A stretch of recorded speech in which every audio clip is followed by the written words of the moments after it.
artistas que são porta-vozes de grupos que dominam territórios da nossa nação, matam e torturam inocentes, são os mais ouvidos do Spotify. Essa é a sua dose anti-Bobson do dia, só pra você que entendeu que o Oroa também precisa ir pra cadeia. Uma dúvida que me pegou recentemente é esse paradoxo muito claro que a gente tem no Brasil. Por que diabos as pessoas idolatram artistas que glamorizam esses grupos terroristas? Pesquisando sobre isso, eu encontrei um artigo do Dr. Panelli nessa valete aqui. Ele parte da iniciação estética do Ayano Suassuna e ele aponta Kant como responsável por iniciar esse problema. Então chega mais perto que eu vou te explicar isso aí. No passado, basicamente em toda a história, a beleza era vista pela lente platônica do véu, como algo absoluto e perfeito. Um conceito que é muito discutido nesse diálogo de Platão aqui, o banquete. Essa ideia é incorporada pela filosofia medieval cristã, que ligava o belo a Deus, algo que é tratado inclusive em Confissões pelo Agostinho. Foi essa visão que inspirou obras como O Nascimento de Vênus, A Criação de Adão, o Partenon e as catedrais góticas, por exemplo. Mas aí vem Kant e joga fora essa objetividade do belo, abrindo espaço para um relativismo que pode considerar qualquer coisa arte. Dito isso, a decadência cultural do nosso país é uma receita de 2 ingredientes. O primeiro é o relativismo, que afirma que qualquer coisa pode ser obra de arte. E o segundo é uma dose de marxismo, que é basicamente a base filosófica de todo operador do direito penal no Brasil hoje. Professores, promotores, juízes, defensores públicos, em sua maioria, defendem a tese da criminologia crítica. Esse aqui é Alessandro Barata, uma das maiores referências da área. A tese dele é simples. Basicamente, o sistema penal dentro do capitalismo serve apenas para manter as estruturas do sistema.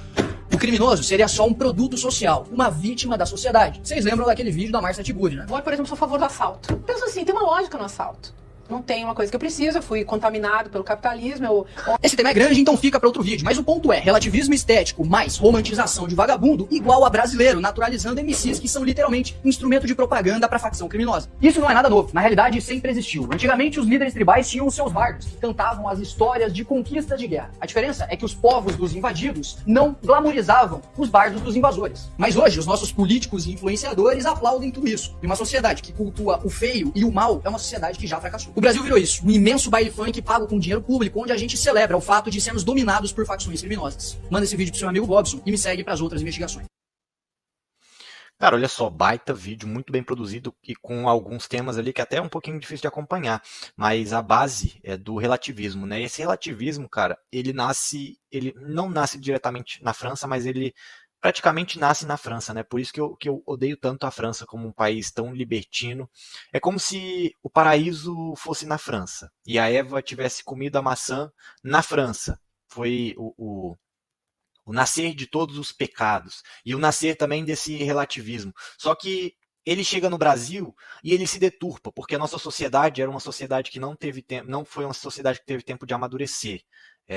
Tivemos 500 anos aí, desde da descoberta, não tivemos tempo suficiente. Como eu disse em outra live, os países europeus eles tiveram milênios para desenvolverem as suas sociedades, enquanto o Brasil não. Aí a gente chega com uma ideia, por mais que torta de fora, a gente pega ela e deixa ela mais torta ainda. Então, vira um megazord de libertinagem, de inconsciência, na verdade, porque não faz sentido, é como uma síndrome de Estocolmo. Você está apaixonado por quem está te sequestrando. É isso, você está apaixonado por quem faz apologia ao crime, por quem vem do crime. O crime é quem te prende dentro de casa, você às vezes não sai porque você tem medo de ser assaltado, você não sai na rua com o celular, falando no celular, sem prestar atenção, porque você tem medo de ser assaltado. Aí você tem grade. Primeiramente você tem muro, depois você tem cerca elétrica, depois você tem grade nas janelas, a sua porta é reforçada. E lá dentro você está escutando Oruan. E lá dentro você está escutando Pose do Rodo. E lá dentro você está escutando os caras falando que vão pegar numa arma e sair para fazer assalto.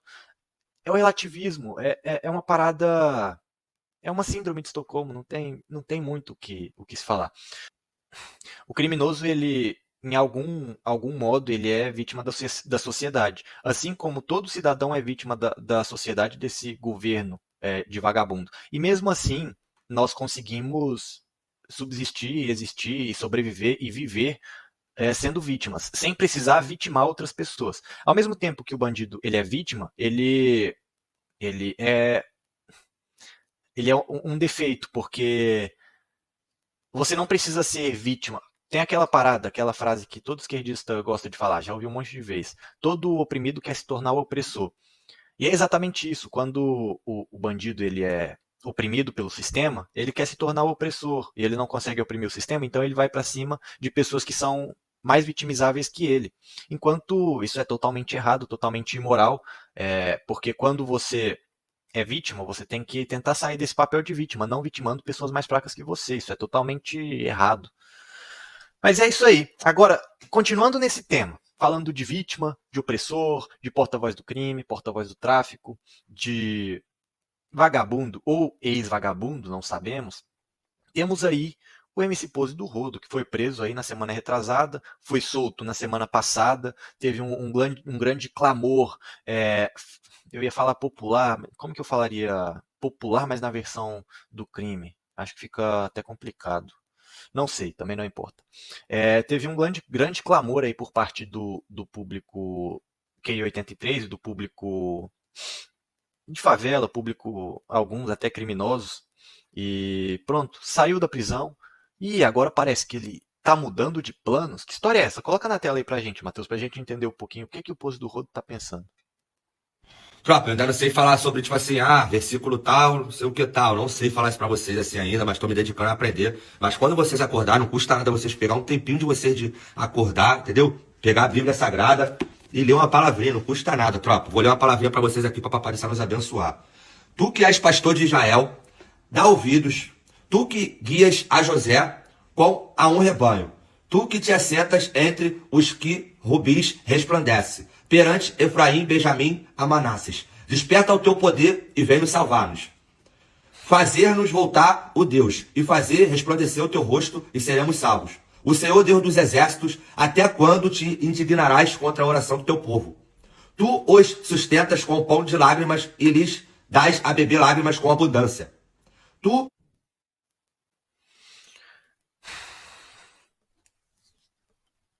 Por onde que eu começo? Vamos lá. É que eu tenho que tem toda uma linha que eu tenho que seguir aqui para analisar esse caso. Olha só, muito provavelmente isso é para tentar uma limpeza de imagem, é algo calculado, planejado por marqueteiros, por pessoas que estão ali do lado dele, que querem fazer essa limpeza de imagem para que ele não saia como um grande vilão pela maior parte da população. E uma das formas dessa é se redimindo. E como que ele poderia se redimir? Se convertendo ou se tornando um cristão, lendo a Bíblia, expondo isso. E no fim é isso, se resume a palavra se redimir. Aí tem outro fator. Se ele tiver... Tem mais um fator, calma lá. A gente percebe que o ser humano não sabe nem ler direito, né? Mas isso pode não ser culpa dele. O cara... Tudo bem que o cara nasceu ali em situações precárias, não justifica ele ter se voltado para o crime, mas também dá para entender o porquê que ele não consegue ler de forma plena. Agora, ele já tem dinheiro há um bom tempo, né? Também já deu tempo dele aprender a ler, aprender a ser uma pessoa minimamente civilizada. Ele já mora em um condomínio de luxo há algum tempo, já deu tempo dele perder essa cultura de favela que, lembremos, não é uma cultura bonita, é uma cultura de vitimização, é uma cultura de opressão, que é opressão, não sei se é a palavra correta, mas é uma cultura oprimida por parte do tráfico, em sua maioria, mas também quando o Estado o é ineficiente.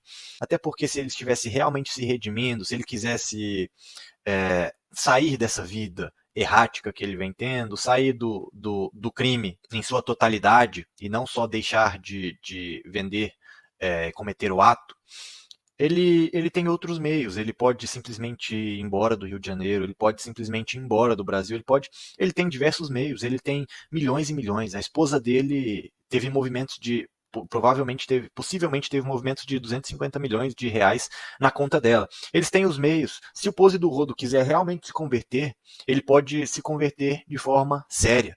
Eu não estou dizendo simplesmente para ele abandonar a favela dele, para ele simplesmente abandonar todas as pessoas ao redor dele. Não, abre um instituto MC Pose para tirar as crianças do crime organizado, abre um time de futebol para tirar as crianças dessa vida de traficante e levar para uma vida boa.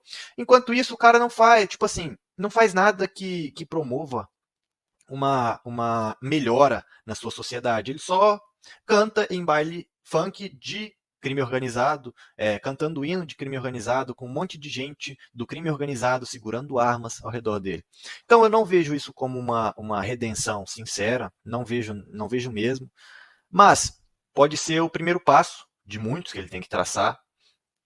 Se ele realmente for traçar esses passos, eu vou vir no momento certo deixar os meus parabéns. Mas não é isso que eu vejo. Eu vejo uma tentativa de enganar as pessoas. Porque ele continuar tendo as mesmas atitudes, cantando as mesmas coisas, nos mesmos lugares, com pessoas do lado dele que matam outras, cotidianamente, que são responsáveis por destruir a vida de pessoas. Inclusive, eu acho que a esposa dele já fez propaganda do Tigrinho, e ele também. Assim, tá óbvio que isso é só uma utilização em seu próprio bem da palavra de Cristo e da palavra de Deus. Então vejo isso como uma coisa bem merda, né? Mas também não sai do esperado quando a gente fala de MC Pose e do Rodo. Poxa, e longe deles querer implantar o comunismo, né? Mas é isso, não tem muita coisa para se estender nesse assunto. A gente vai ter que aguardar para entender se o Pose do Rodo vai se converter ou se é o que a gente já espera, que ele está usando da palavra para em seu bel prazer, para benefício próprio, né? É o esperado.